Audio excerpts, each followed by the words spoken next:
This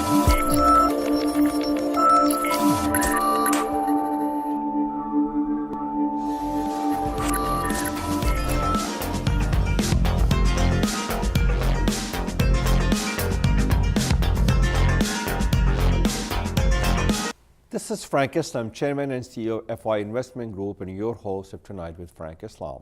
Today we have a guest, a special guest, Adnan Bokhari. Thank you for coming. Thanks for having me. You're welcome. So tell me a little bit about yourself, who you are, where you came from, and where you're going.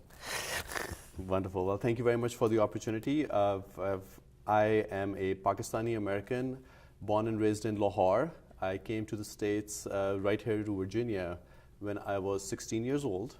And I have stayed over here since then. What made you to travel to this, cross the Atlantic Ocean to realize the American dream? Well, that's exactly right. It's the American dream. It's in pursuit of the American dream. It's in pursuit of a greater, brighter future. Originally, I came here just to go study. To school. Yeah, okay. Just to study. Just like everybody else. My older brother, he was already over here, so it's not that I came just by myself.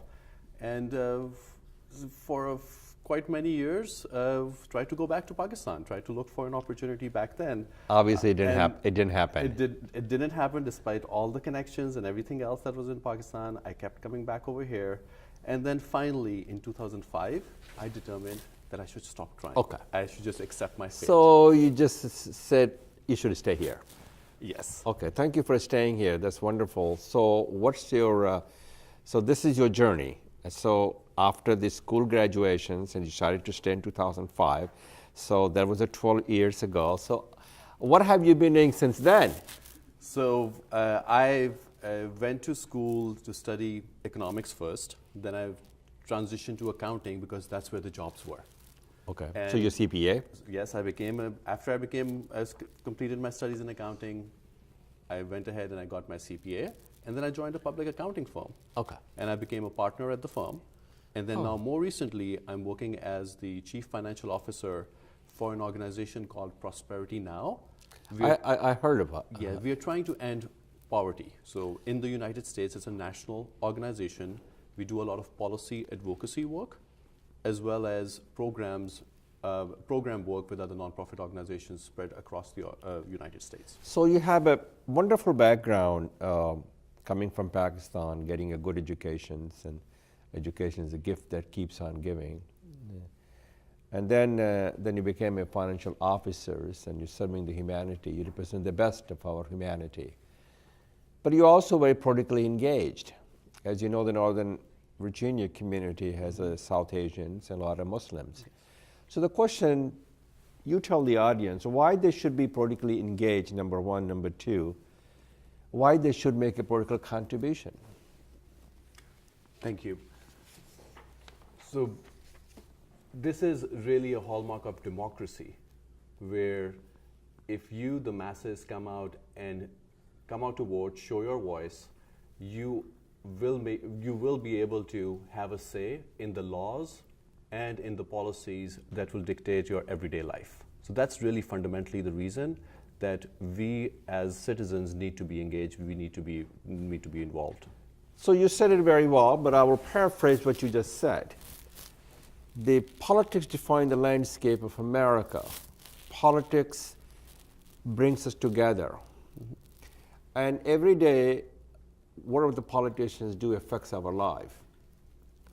And it also creates a common cause. And we should all be politically engaged in order to make sure that our voices are heard and to make sure we have a seat on the table. Am I correct to assume what you just said, Adnan? That is correct, and I would like to extend that a little Please bit more. Do so. If I can approach the audience a little bit more as well. So think of the time that we are living in right now. A lot of us only have read about the civil rights movement of the 20th century. So think about the 1950s, 1960s era. We are right now living the civil rights movement of the 21st century. What would you want to do? What would you want to tell your grandchildren, your children, maybe 10 years later, 20 years later? What were you doing in 2017? And how were you joining the movement or just watching the movement? It's this is the 50th birthday. Next year will be the Civil Rights Movement. Yeah. So you have said it very well. It's political engagement. So what made you to get into politics, having your background in the finance, and also you just mentioned that you're working as a chief financial officer for a successful NGO. So tell me a little bit about what made you to get there, to get into politics. And do you have any ambitions to run for any political office? So what got me engaged, I've been engaged, I call myself a wartime activist, basically. You could view it in many different ways, but really since I was a very young boy, we used to go in Lahore, Pakistan, in front of the General Assembly. My dad used to take me to peacefully raise up the voices of the Kashmiri people. So from a very early beginning. So this is where you learn. Very early beginning, I learned from my father that where you see injustice, you want to raise your voice for justice. In 2005, mentioned that I decided that I stayed over here. 2005 is the year I became citizen. So you've been citizen for 12 years. So now we can vote. I And could you vote want in other 2005. people to exercise their voting right. Absolutely. So we get the politics in the government that we deserve. If you're not politically engaged and involved in the politics, we get the government that because we're not engaged. We must be an active participant in the political process in order for us to make a change. Is that something you want to tell the audience also? Yes. And we get what we deserve. Yeah. Politics is not a spectator sport, right? So Well, it is probably not. yeah, it is not a spectator sport. You really have to be involved. And there are a lot of barriers, and I do want to talk about the barriers, particularly for immigrants in political engagement. Go ahead and talk about the barriers that the Muslims and South Asian face, and how do you break the barrier of the biases? Yeah. So fundamentally going to psychology a little bit, psychology 101 a little bit, is Maslow's hierarchy of needs applies to everyone, right? So if your basic needs are not met, you're not going to get to security needs, you're not going to get to your social needs, you're not going to get to self-esteem and self-actualization. And a lot of times as immigrants, we are just worried about our economics. We are worried about our own legal system. There's a back home and a mentality. Back home mentality and a conflict between like, how much do I engage here? How much do I focus on what is back home? There's nothing wrong to be loyal to your country that you were born, but also loyal to the country that you adopted to live. Yes. I now say that Pakistan is my motherland, and United States is my homeland. Very well said. I also want to add to the barriers that on top of that, a lot of the immigrants come from countries where those are pre-democracy countries. So they're really not used to they do not fulfill their responsibility as a citizen. I would frame it a little bit differently. The way I would say it is that they're just not used to understanding the power of their single vote. Because it does make a difference. Because one vote makes a difference. One vote does make a difference. Actually, in Virginia, there are several examples of not one, but how a few votes. And what happened in Alabama because of the black voters made a lot of difference, and especially and also the woman and the millennium. Those are the people who really made a difference in Alabama. I'm so glad. In Virginia, it happened the same thing. So I'm so glad you brought up Alabama. I want to go back to that. We will talk a little bit about that. But the thing that I want to talk to you after the break is, you're an advocate of immigrants, and also an advocate of building a stronger and fairer and a tolerant America. So we want to talk about that. So we'll be right back in 1 minute. अब आपका होगा अपना घर, सपना घर।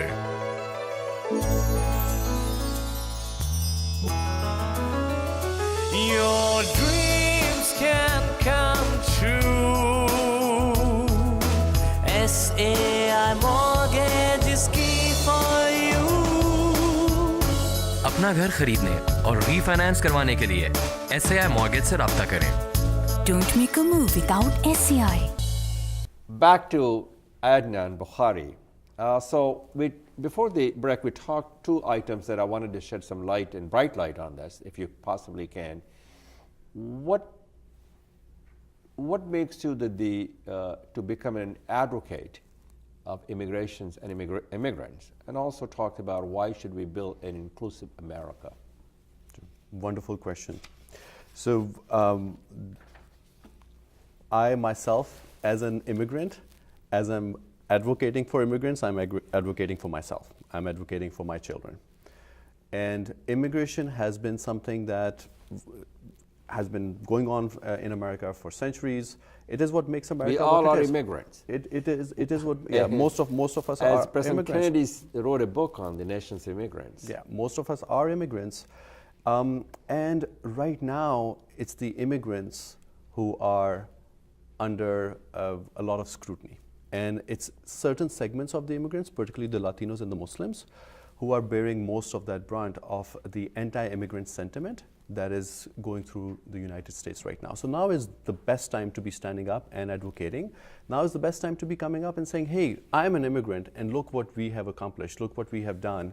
I would say that as a percentage of income, I pay more taxes than our president in the White House right now. I'm not going to get there. We immigrants contribute in many different ways, and we need to show those contributions. And right now is the time for us to come out of the shadows, for us to come out and say, yes, invite more people to get to know us. Okay. There are 60% Americans who really have not met a Muslim in person. Mm-hmm. So you made a good point. So let's talk, I'll get back to you on immigration and immigrant and the diversity of America. But I want to talk a little bit about the why should we build an inclusive and tolerant America? And I know you're an advocate of that. Yeah, absolutely. So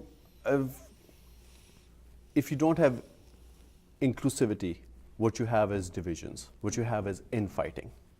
Divisiveness, polarized society. Divisiveness, infighting. And if you look at the data for the last 3 decades, you look at just the Democrats and the Republicans and the issues, those parties are becoming more and more polarized. And now there is really no room for being in the center. Either you're going to be really progressive or you're going to be really conservative. So it's like what George W. Bush said, are you with me and not with me, yeah. right? And why, just to keep on pursuing that, why does that matter? Well, haven't we talking about how dysfunctional Congress has been for last 10 years, 15 years? Well, why? It's because those issues have become so polarized that government can't even function. They can't get anything done. And that multiplies across the country. We will be at stalemate after stalemate and not able to accomplish anything if we don't address these issues of inequalities and make injustice. Injustice, inequality, and make this country an inclusive country. And we all have to do our part to be able to do that. So you made a good point. I mean, diversity brings us together. Diversity makes us strong. And when we're together, we can help shape a better future for America.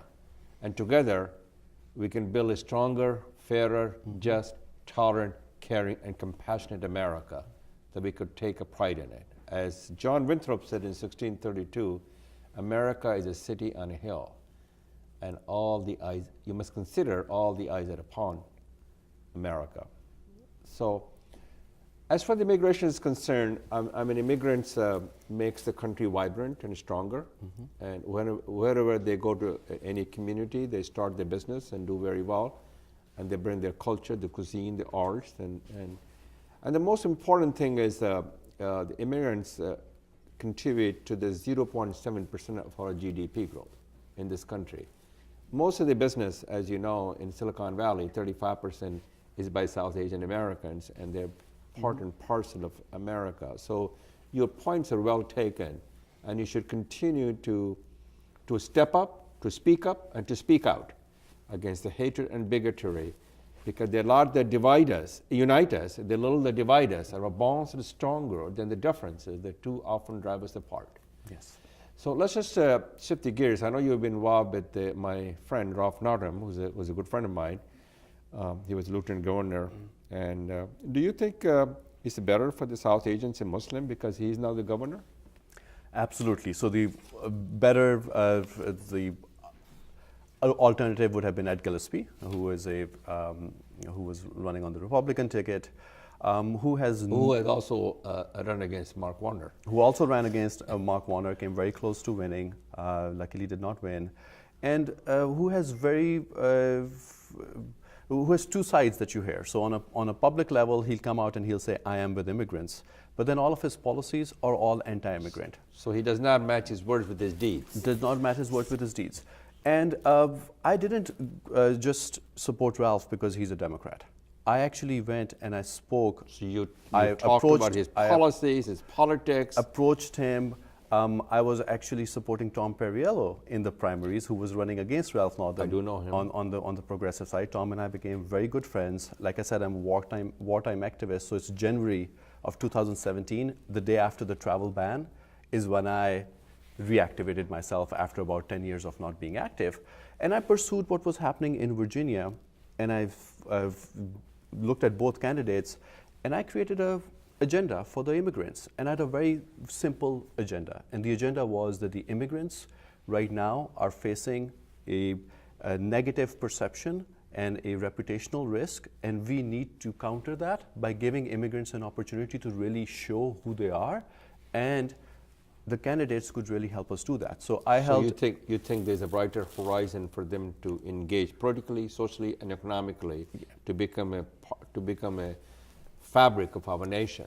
Absolutely. There's so much opportunity, so much potential there. So to Ralph Northam's credit, he I actually... will also say the attack on one faith, attack is in all faith.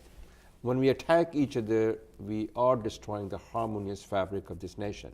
We are, and that was one of the reasons... You know, this is what President Kennedy said when he was attacked because he was a Catholic in 1960 when he gave that speech, and this is what he said, the essence of that. There's such commonalities of issues. One of the reasons that I really focused on the immigrant population rather than just the Pakistani population. I've been here for 20 years.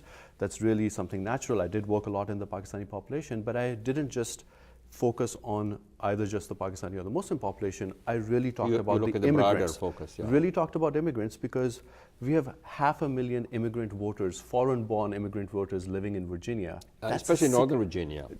And they can tip the balance.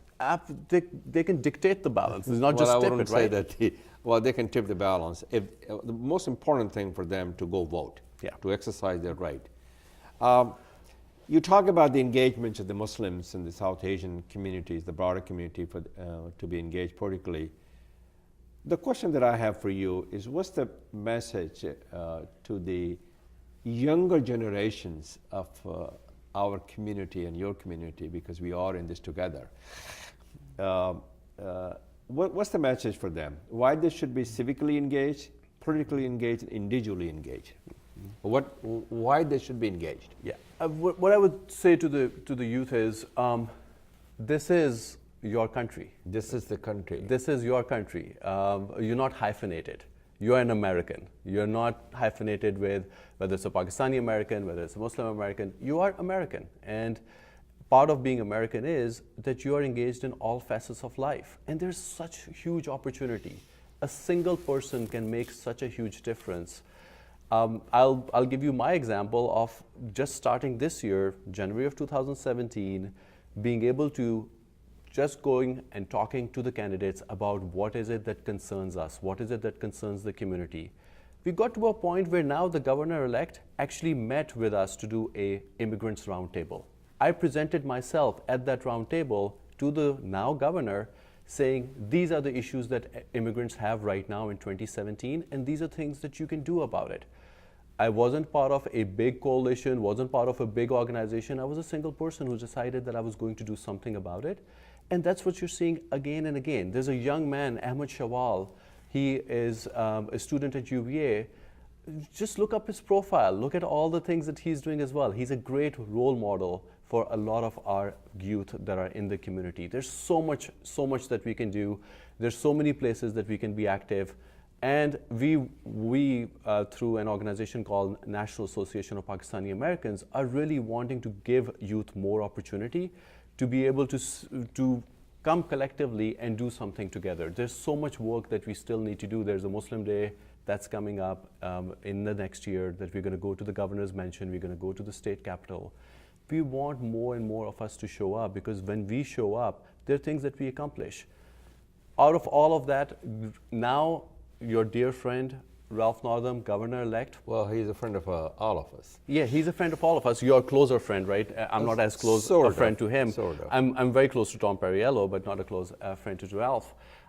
He has 3 people appointed on his transition the team. transition. On the transition team, Yeah. who are Muslim Americans. Just speaking Right. right now about Muslim Americans or South Asians.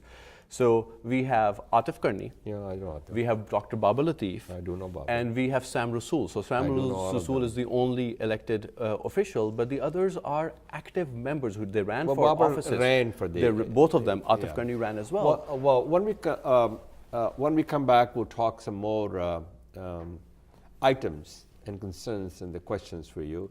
So we'll be right back. अब आपका होगा अपना घर सपना घर।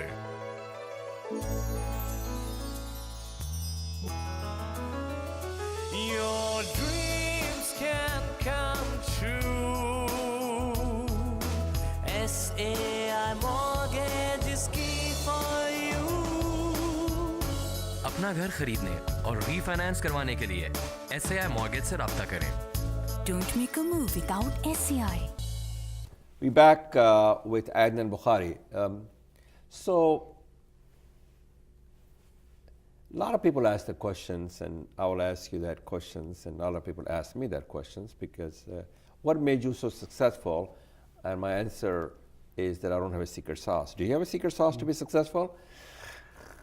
Not really a secret sauce. But you got any kind of sauce? Yeah, have a sauce, and it's no secret. I think a lot of people will resonate with it.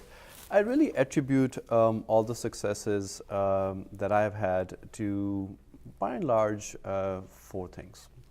Go ahead. Start with family. Good. They instill in you the love of education and also make sure that you can be the best you can be. Be the best you can be, always there for you.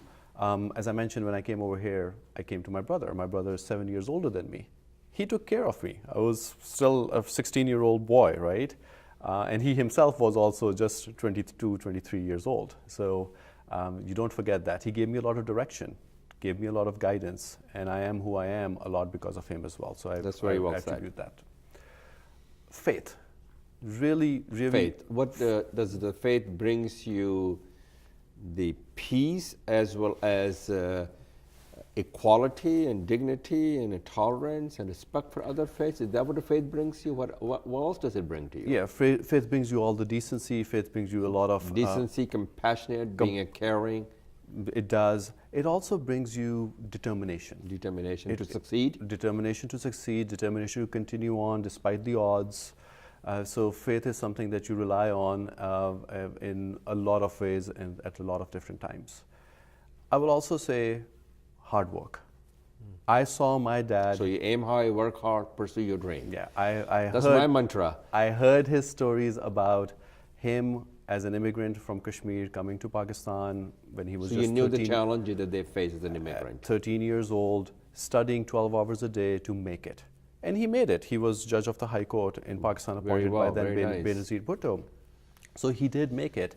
And I watched him and observed. So I don't think So that was a good role model for you. amazing role model, and the role model and the part of the lesson for me was the value of hard work. If you work hard, you get someplace. I used to be in public accounting. I didn't start as a partner. I started really as a junior person. I had my ambitions to become a partner. One night around this time, Thanksgiving time, I was working at, this was 9 p.m. I sent an email to the managing partner, and he said, Adnan, you're still in the Working. office? And I said, I have read all successful people work 12 hours a day. I figured if I work 13, I'll get there faster. That's obviously a brighter horizon.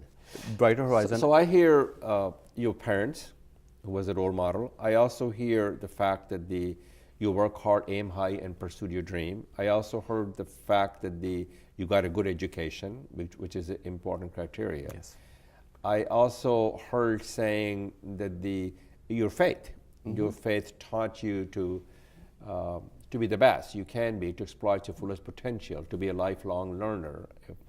And then luck is the last one. Okay, so you do believe in luck. So that's a you nice know, thing you know to the do. harder you work, the luckier you get.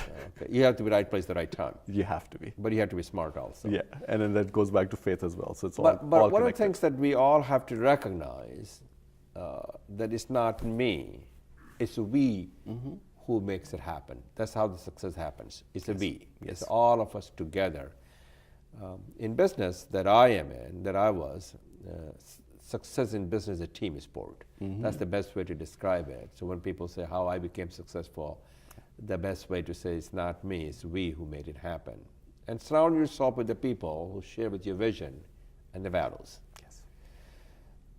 Do you feel, Adnan, with all this political engagement that you have and working with the governors and working with the communities and knocking the doors and talking to people and engaging, do you see a brighter horizon for the Muslims and South Asian communities here in Northern Virginia? I'm an optimistic, a cautious optimistic. Cautiously optimistic. Cautious optimistic. I will say that there's a lot of potential. And if we actually take advantage of that potential, then yes, there's a very, very brighter horizon for us. I don't want to sugarcoat it. Sugarcoat the challenge. I don't want to sugarcoat the challenge, absolutely not. So there are, I would say, maybe 100, 150 people who are really, really active in different ways. Some of them are really big fundraisers. Some of them are actually on the ground. Then they are able to reach to another 1,000, 2,000 people who we get to see a lot in a lot of different gatherings. There's the same people. But then there's this whole massive community. There's this whole grassroots. There's hundreds of thousands of us. Where are we? Well, how much the population are there in Virginia, Pakistani Americans and Muslims are? So I usually use a conservative estimate sure. because I don't want to exaggerate it. So Center of American Progress came up with a report, and You're their talking about the assessment is CAPS. CAP. Yes, they came up with a report, and according to that report, there are about 35,000 Pakistani Americans living in Virginia. This is a 2013 report, I believe. So of What course, about the since then the Muslim numbers population have gone up. in general? Muslim Engage is another organization that has done some I know Engage. numbers on them. Farouk Mita Yeah, I do. and others. They have estimated that it's more than 200,000. So it's a fairly significant Muslim population. voter population that is over here. So it is a very significant population. And a lot of times I see them at the mosques for Eid prayers, but that's the place that I find them to be the most. And that's a place to be So starting what our kind of engagement. question do they have when you ask them? And the second question is, if somebody who's watching the show and they want to be politically engaged, they want to go knock on the door and they want to be like you, how do they contact you?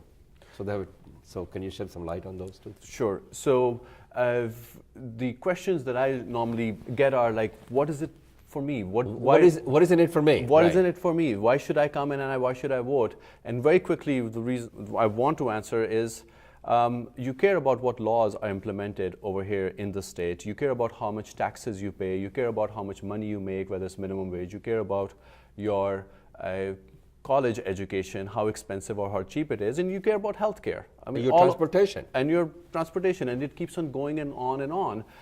Everyday life is affected because the politician makes those decisions. That's why for you should come out and vote. And really, right now, we should come out and vote because it's for our own survival. You can contact me at adnansbokhari@gmail.com.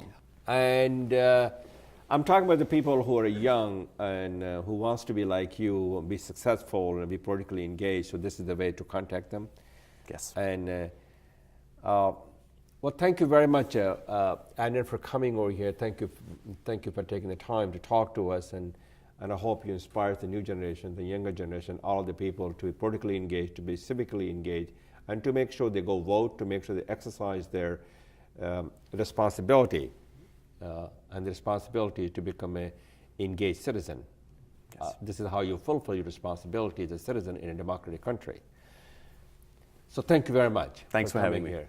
This is Frank Islam wishing you a great week, and thank you for watching.